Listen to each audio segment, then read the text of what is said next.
तो आज अपन इस चैप्टर को अपन चालू करने वाले 11th केमिस्ट्री के चैप्टर नंबर 3 जिसका नाम है तत्वों का वर्गीकरण। क्या? तत्वों का वर्गीकरण। ठीक है, क्लासिफिकेशन ऑफ एलिमेंट्स। ठीक है, ये एक ऐसा चैप्टर है जिसमें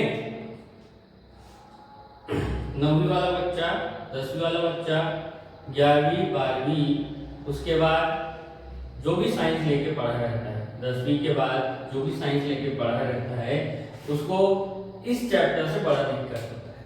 क्यों होता है? क्योंकि इसमें आता है पीरियोडिक टेबल। पीरियोडिक टेबल यानी तत्वों के नाम, है ना, तत्वों के नाम, तत्वों का गुणधर्म, तत्वों का रासायनिक गुणधर्म, तत्वों का भौतिक गुणधर्म, एक दूसरे से मिलना जुलना, मतलब उससे ये बॉन्ड बनाना, उससे वो बॉन्ड बनाना, उसका गुणधर्म इससे मैच करना, इसका गुणधर्म इससे मैच करना। तो ये जो चैप्टर है, ये पूरा का पूरा अपन किस प्रकार से पीरियोडिक टेबल को उससे जो टेबल आया ना, चार्ट टाइप सा, उस टेबल को किस प्रकार से अपन ने जमाया है, स्टेप बाय स्टेप पूरा देखते जाएंगे, है ना। तो चलिए, सबसे पहले अपने पास बात आता है कि तत्वों को जमाने का, यानी कि उसको वर्गीकृत करने का क्यों जरूरत पड़ा, है ना, क्यों जरूरत पड़ा। अब देखो, एक छोटा सा एग्जांपल देता हूं।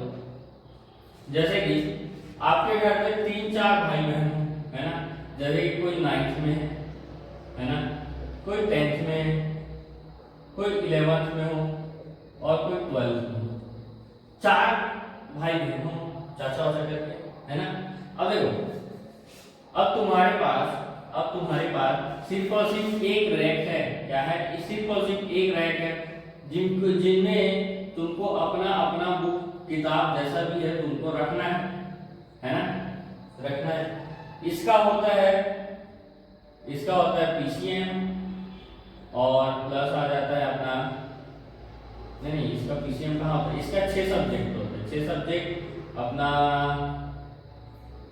मैथ, संस्कृत, सोशल साइंस और साइंस, और एक होता है हिंदी, और एक होता है इंग्लिश, है ना।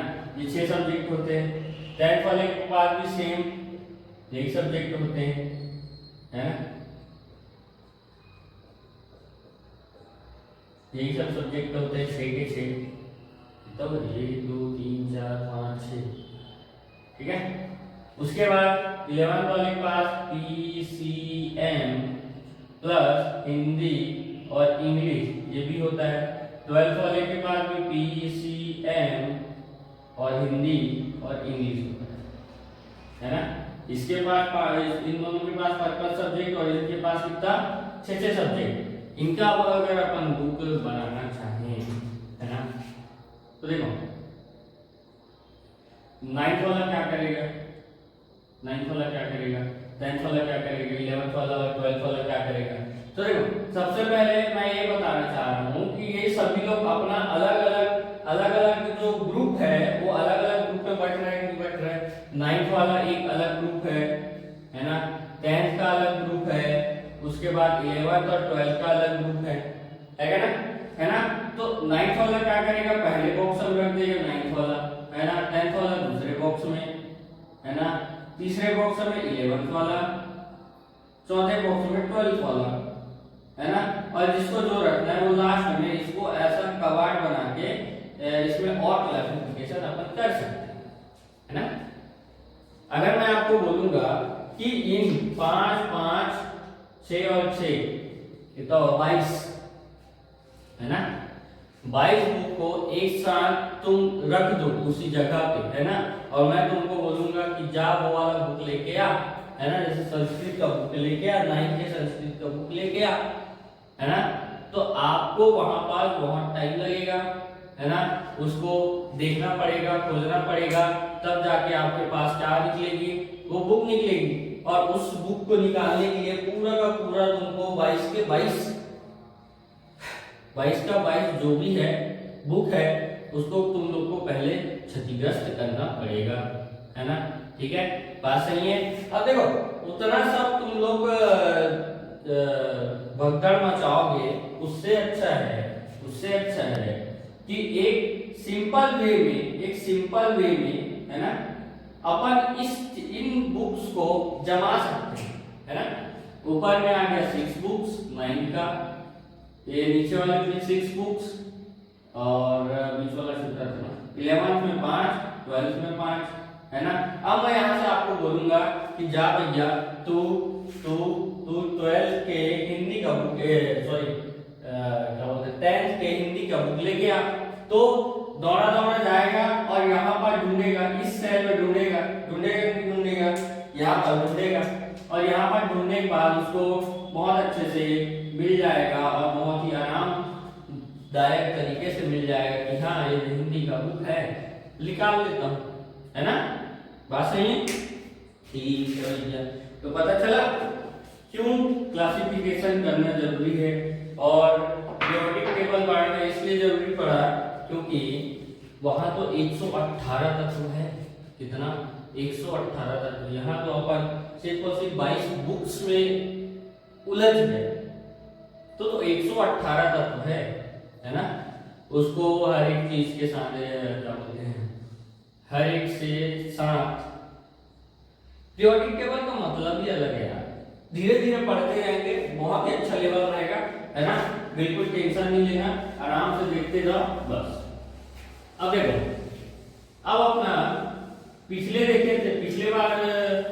चैप्टर में अपन ने देखा, क्या देखा कि किसी परमाणु क्या चीज से मिलकर बना है और किसने क्या खोज किया, है ना। जैसे रदरफोर्ड का खोज, मैक्सवेल का खोज, डाल्टन हो गया, उसके बाद श्रोडिंगर आया, इसने क्वांटम संख्याएं दी, है ना।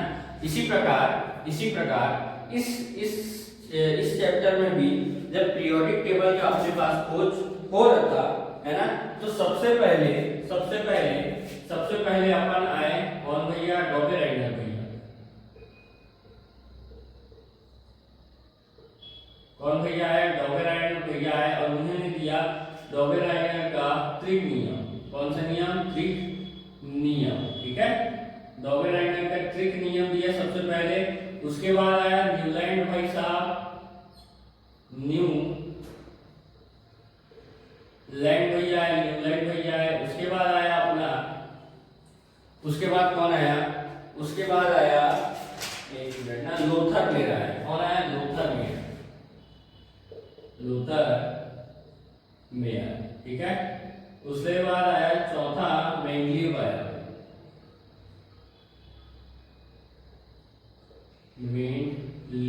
ठीक है। ये सब भाई साहब आए, उसके बाद क्या हुआ, अपना पीरियोडिक टेबल तैयार हुआ, ठीक है।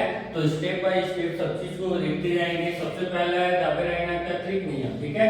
तो डॉबेराइनर का त्रिक नियम अपने को क्या बताता है, डॉबेराइनर का त्रिक नियम सीधा साधा सिंपल सा एक छोटा सा चीज है, मतलब छोटा सा कॉन्सेप्ट है कि किसी लगातार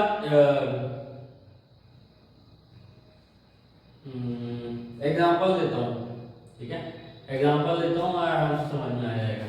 क्या परिभाषा बताऊंगा तो आपको थोड़ा सा सीधा डायरेक्ट उदाहरण, है ना। उदाहरण, इसने क्या किया कि समान गुणधर्म वाले, है ना, समान गुणधर्म वाले के 3 तत्व उठा लिए, समान गुणधर्म वाले तीन तत्व उठा लिए, है ना। अब 3 तत्वों को क्या किया इसने, 3 तत्वों को क्या किया कि इसके परमाणु भार के हिसाब से, जैसे कौन कौन सा उठाया, इसने उठाया लिथियम, है ना, समान गुणधर्म वाला, सोडियम और पोटेशियम, है ना, समान गुणधर्म वाला ये 3 तत्वों को उठा लिया सबसे पहले। और इसने एक काम किया, इसने क्या काम किया, इन सभी का परमाणु भार निकाल लिया, क्या निकाल लिया, इन सभी का परमाणु भार निकाल लिया। लिथियम का परमाणु भार कितना होता है, लिथियम का परमाणु भार होता है अपना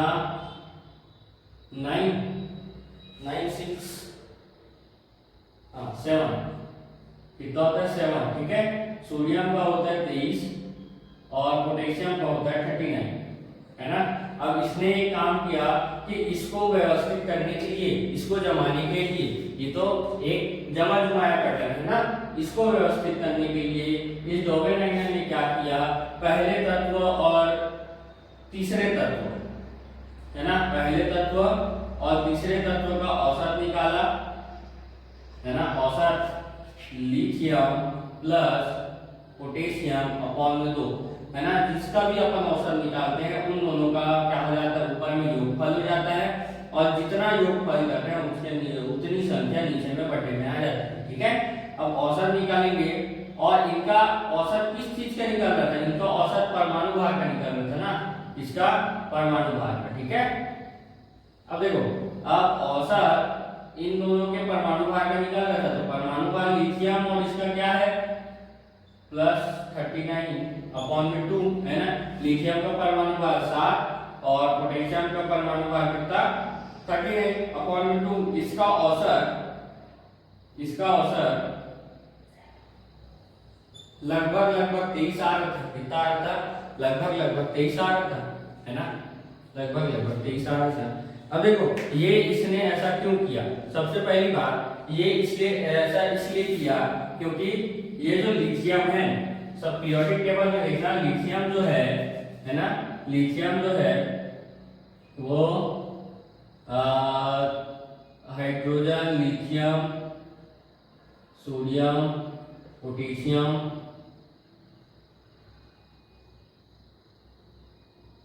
रुबिडियम और सीजियम है ना, ऐसे लाइन से चलता जाता है। ठीक है, और इसने ये चीज देखा कि ये जो तीनों तत्व जो हैं, ये जो तीनों जो तत्व है, इनका गुणधर्म, इनका रासायनिक गुणधर्म लगभग बहुत अच्छे तरीके से मैच कर रहा है। क्या कर रहा है, बहुत अच्छे तरीके से मैच कर रहा है। तो इसने डायवेराइनर ने ये सोचा कि जब ये मैच कर रहा है तो इसको मैं किस तरीके से मैं जमाऊं, है ना। सबसे पहला है कि ये अपन पीरियोडिक टेबल में अपन जब देखते हैं तो ये समूह पहला का ग्रुप है ना, ग्रुप 1 का है पूरा तत्व। ठीक है, उस तत्व में ये तीनों इसको मिले, ठीक है, ये तीनों इसको मिले खोज से।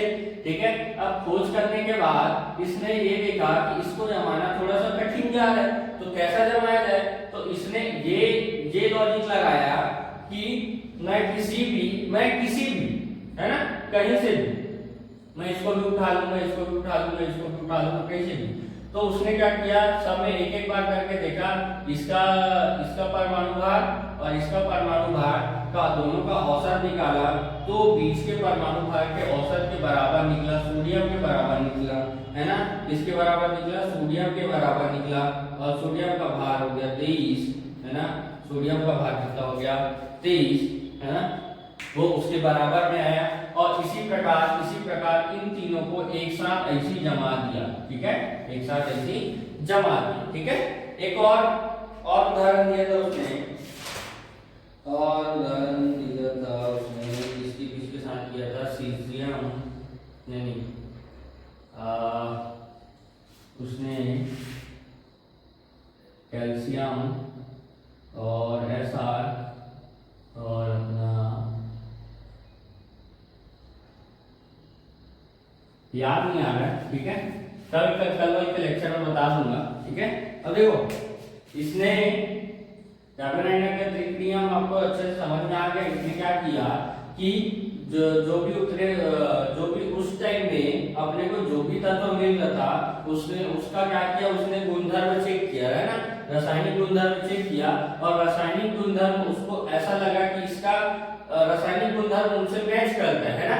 जैसे कि Li अगर Cl से क्रिया करती है तो LiCl बनाती है ना, सोडियम क्या बनाता है, NaCl बनाता है, पोटेशियम KCl बनाता है।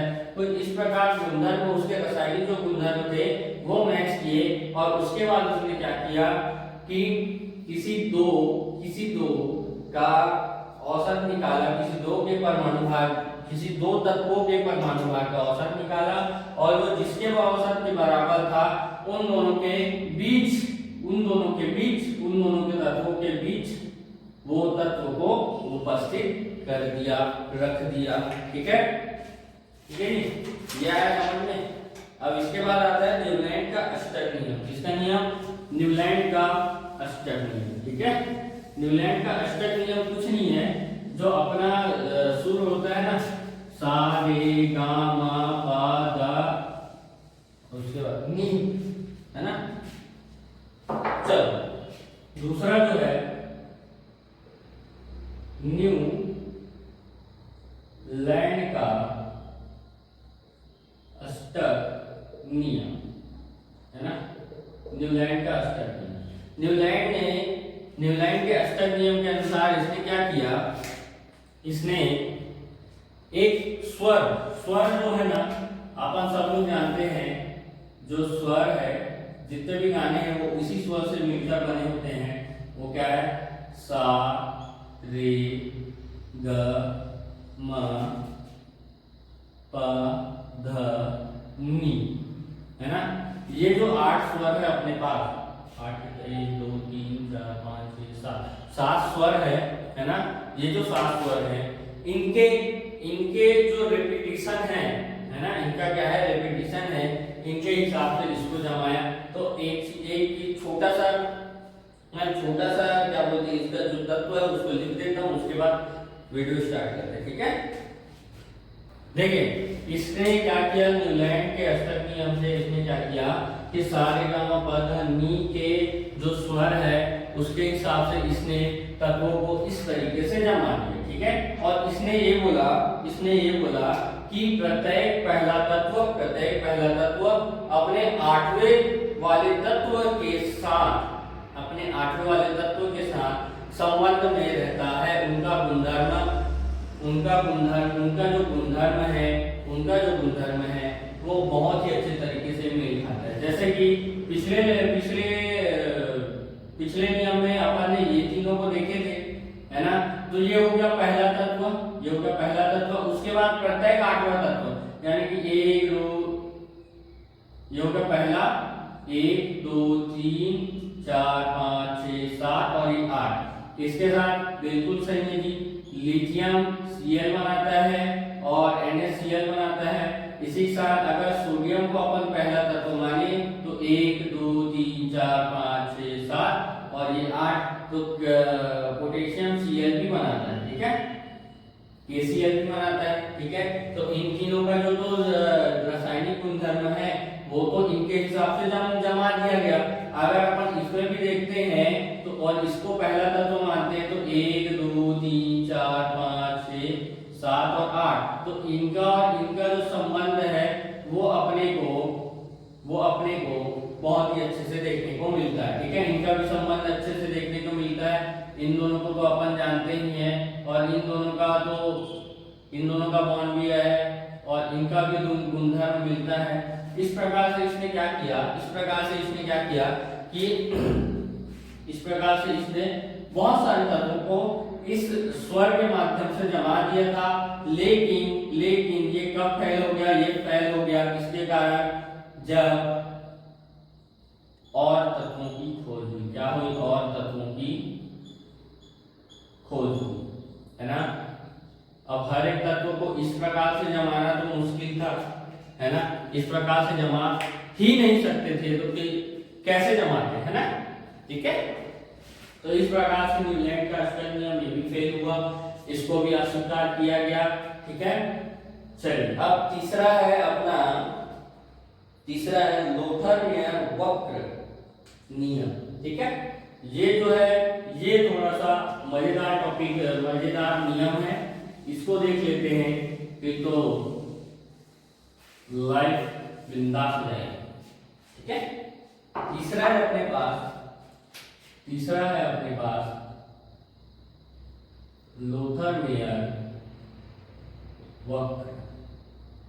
लोथर-मेयर वक्र मैं डायरेक्ट बताता हूँ, है ना, मैं डायरेक्ट बताता हूँ। इसने अपने को एक ग्राफ दिया, क्या दिया? एक ग्राफ दिया, है ना। इसके ये जो ग्राफ दिया है, जो ग्राफ दिया है ना, उस टाइम तक अपने को बहुत सारे तत्वों की खोज हो चुकी थी, है ना। इसने क्या किया? एक ग्राफ बनाया। क्या बनाया? एक ग्राफ बनाया। ठीक है, और इस ग्राफ में इस साइड ऊपर की साइड रखा परमाणु का आयतन, क्या रखा, परमाणु का आयतन, परमाणु आयतन, है ना, और इस तरफ रखा परमाणु भार, क्या रखा, परमाणु भार। ठीक है, जब इस प्रकार से उसने तत्वों को अरेंजमेंट करने की देखा, अरेंजमेंट कर रखा, तो उसने एक चीज देखा कि जो परमाणु भार बढ़ रहा है, ठीक है, एक बार बढ़ रहा है, उसके बाद गिर रहा है, फिर बढ़ रहा है, फिर गिर रहा है, फिर बढ़ा, फिर गिरा, फिर बढ़ा, फिर गिरा, और फिर बढ़ा, फिर बढ़ा, फिर गिरा, और फिर बढ़ा। इस प्रकार से अपने को ग्राफ उसके नियम से अपने को प्राप्त हुआ। अब उसने एक चीज देखा, एक चीज क्या देखा कि यहाँ पास जो भी तत्व आ रहे थे, है ना, मेन टॉप पर जो भी तत्व आ रहे थे, है ना, मेन टॉप पर जो भी तत्व आ रहे थे, उनके गुणधर्म समान। बीच में जो चढ़ाव के समय जा रहे, चढ़ाव के समय जो भी तत्व आ रहे थे, है ना, चढ़ाव के समय जो भी तत्व आ रहे थे, उनके गुणधर्म भी समान। जो नीचे की ओर आ रहे थे, है ना, नीचे की डायरेक्शन की ओर आ रहे थे, यानी कि यहाँ पास आ रहे थे, है ना, नीचे की ओर आ रहे थे, इनके भी गुणधर्म समान। तथा जो बॉटम में थे, बॉटम में जो निचले हिस्से में थे, उनका भी गुणधर्म बिल्कुल समान था, है ना। क्यों समान था भैया, क्यों बोलोगे ऐसा, है ना। इसने क्या किया, देखो, परमाणु आयतन और परमाणु भार के हिसाब से व्यवस्थित किया, और अपना पीरियोडिक टेबल जो है वो किस तरह जमाया गया है, वो परमाणु भार की तरह, परमाणु भार को ही लेकर जमाया गया है ना, बात सही है। उसके बाद उसको परमाणु क्रमांक नाम दिया गया है ना, ठीक है। तो इस प्रकार जमाया गया है, और इसने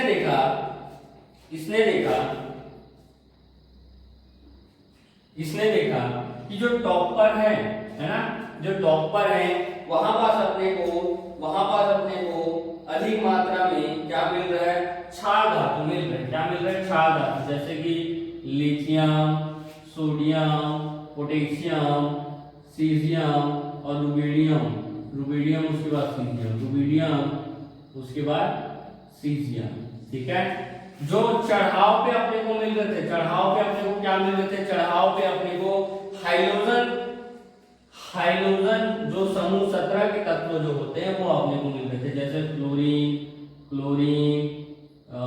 ब्रोमीन, उसके बाद आयोडीन, इस प्रकार से। ठीक है।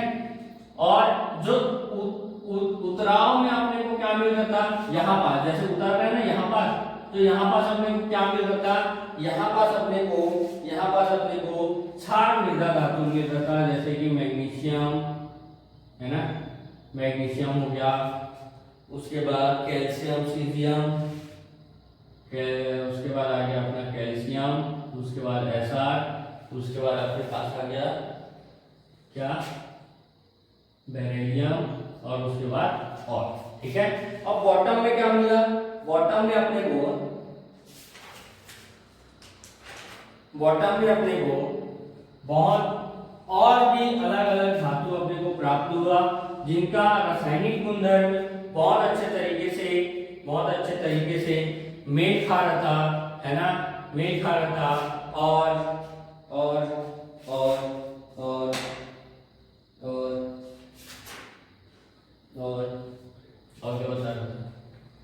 क्या बता रहा था, बस लोथर मेयर एक बहुत ही जबरदस्त अपने को ग्राफ देके गए थे, है ना। इसने क्या किया, परमाणु भार और परमाणु आयतन के हिसाब से परमाणुओं को जमाना चालू किया, है ना। इसकी एक कमी हो गई, है ना, जिसके कारण इसको रिजेक्ट कर दिया गया। वो कमी क्या था कि इसके ये वक्र खोज तक, है ना, हमें 118 तत्व प्राप्त नहीं हुए थे। ठीक है, इसीलिए इसका अपने को क्या करना पड़ा, बहुत सारे जो गुणधर्म वाले जो बीच बीच में छूट रहे थे, है ना, बहुत सारे जो भी अपना तत्व है, जो भी गुणधर्म एक लाइन से मैच खाना चाहिए, वो अपना बीच बीच में छूट रहे थे, इसीलिए इसका क्या कर दिया गया, अस्वीकार कर दिया गया। इसके बाद अपन कल पढ़ेंगे कि मेंडलीव ने किस प्रकार से पीरियोडिक टेबल अपना स्थान जमाया, है ना। और एक चीज और, लोथर मेयर का सबसे मेन चीज ये बताना चाहता हूँ कि इसने ये ग्राफ देख के बताया कि इसमें ये एक पॉइंट पकड़ूं, है ना, एक पॉइंट पकड़ूं का मतलब जैसे आज है मंडे, क्या है, आज है मंडे, है ना, सोमवार, आज है सोमवार, है ना।